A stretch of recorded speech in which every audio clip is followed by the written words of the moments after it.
Hey friends, welcome to the channel. I'm Ken Smith and I just got back from the 2024 Old Car Festival inside the Henry Ford's Greenfield Village Museum. It's that time of year where over 800 cars show up for the greatest car show, I think, on the planet Earth. Inside the Henry Ford's Greenfield Village was definitely the place to be to see antique cars, and most definitely the place to see Ford Model A's. Now, the beloved automobile made up almost 25% of the total cars that were there, and anything from sweet rides that were on display to rust buckets, if you will, unrestored cars, original cars, restored cars that were absolutely gorgeous. And there were more than Model A's. But wait, Old Car Festival covers 42 years of vehicles from 1890 to 1932. So why was the Model A so well represented this year? Well, I personally believe that there's 5 reasons. If you're thinking about getting into an antique automobile, the Model A is a smart choice, and it was well represented this year. So let's delve right into it. Number 5, you can drive this thing on the road.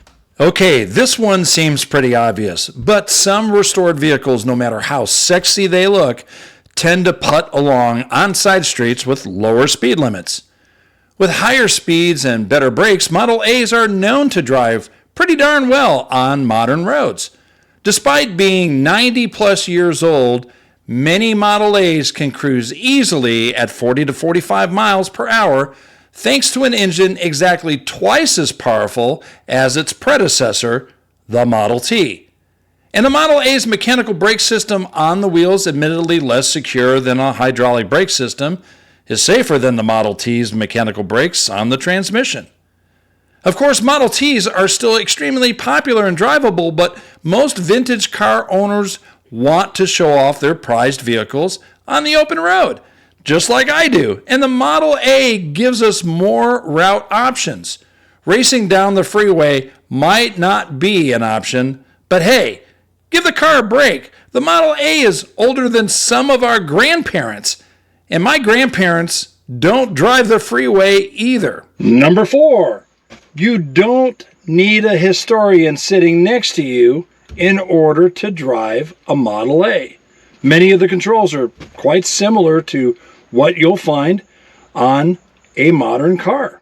So the Model A can handle the road, but more importantly, today's drivers can handle the Model A.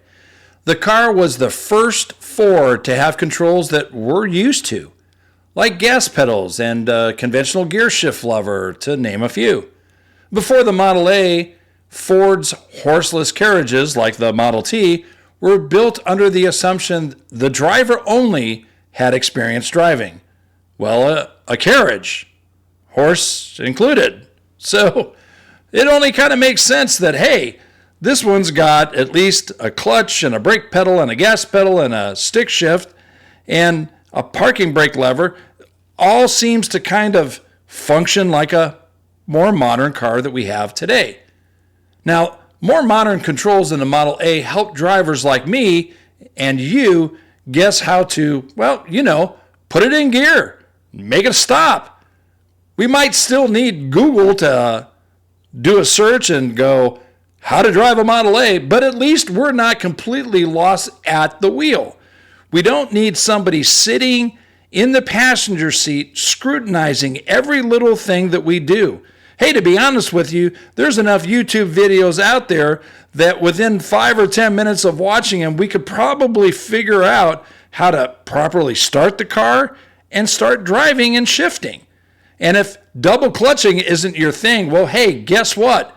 It's not really that hard, and with some time and some practice, you can figure it out. So it really is an easy car to drive without having a Model A historian present.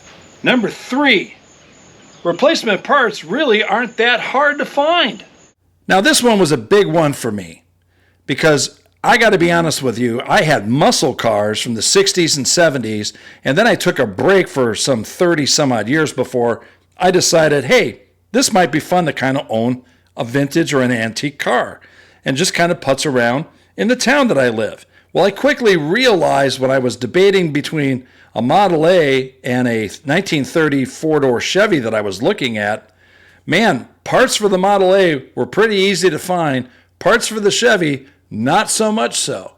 So if you've got a vintage car that's the coolest, most obscure, one of 3 ever made, hey, congratulations, I'm happy for you. But you know where I'm going with this. Collectors of rare cars dread the day that they need to replace a part because finding one or getting a new one made is no easy task, and it's not cheap either. Expect to pay several $1,000s easily for a part.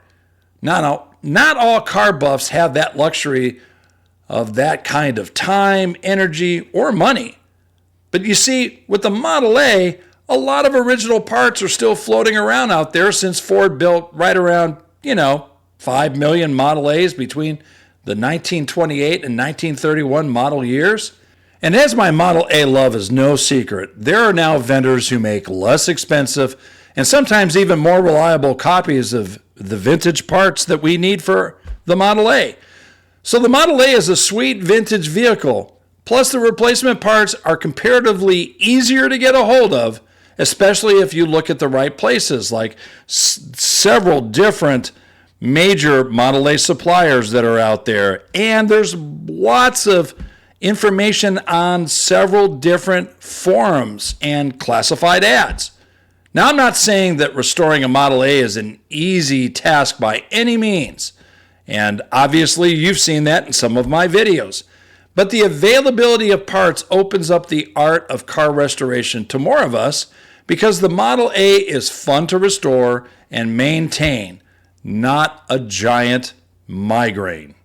Number 2, they're relatively affordable. Now, this isn't rocket science, but it's true. And if you doubt me, let's just revisit what I said a few minutes ago. About 5 million Ford Model A's were made, and a lot of them are still around. We're talking on the low end, 500,000, and on the high end, probably 1 million, maybe a little more. So the Model A is historic, but it isn't quite rare enough to cost an arm and a leg. Look, it's a Model A, and they're just out there. Now, I did some highly scientific research, and I'm going to show that to you right here. Yep, eBay. Looking at eBay, you can find a decent Model A out there, and it's priced as low as $6,000. Well, what's not to love about that? It's a driver. Have some fun. You don't need to sink in $100,000 to restore a car. I guess if you want to make it a point car, you can. And there's nothing wrong with making it a point car. I'm not bashing people who have point cars. They're absolutely gorgeous. They're absolutely beautiful.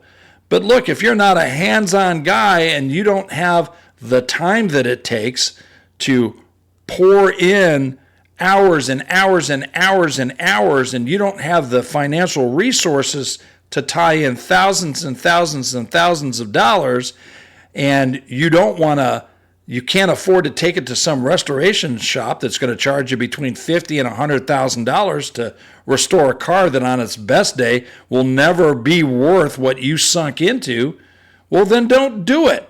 It's okay.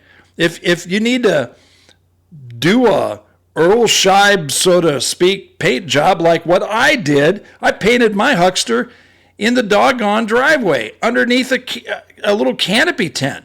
There's nothing wrong with that. You know what? I have just as much fun, if not more fun, than some of those folks who have built a point car. Why? Because I'm not afraid to go drive it. I'm not afraid to have fun. I'm not afraid that it gets dirty. I'm not afraid that it rained on and now, oh my goodness, I've got to sit there and spend 30 hours trying to clean things up.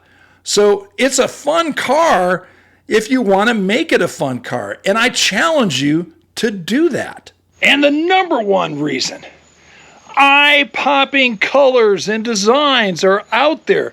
There's literally dozens of different possibilities to select from depending on the year of a Model A. Now, there's a practical side to car restoration, like finding replacement parts and choosing drivable routes. But you can't deny the Model A is just pretty. Seriously, I could stare at this car all day, and I'm sure you can too. In fact, it's so ironic that when I'm out driving, everybody waves, everybody smiles, everybody gives you a thumbs up. And I'll tell you, you could be driving your Porsche, your Corvette, and I'm not knocking those, they're beautiful cars, but no one's giving you the thumbs up like you'll get in a Model A. No one's going to walk up and talk to you when you stop at McDonald's to get a cup of coffee like they do in a Model A. I am always prepared to just have a conversation with someone because it's going to take place.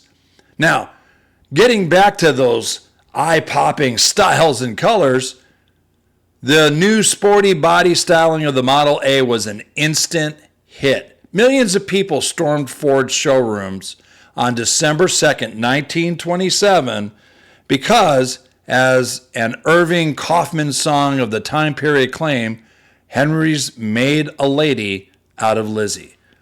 Well, think Lizzie was always a lady, but the Model A undoubtedly brought some serious class to the early American auto scene, styled to look like a baby Lincoln, and offered in an array of colors contrasting with all those black Model Ts.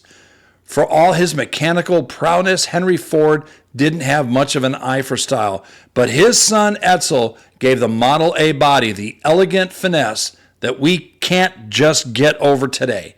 And today, especially in the Motor City, taking a pleasure cruise in a piece of automotive history is a really special treat.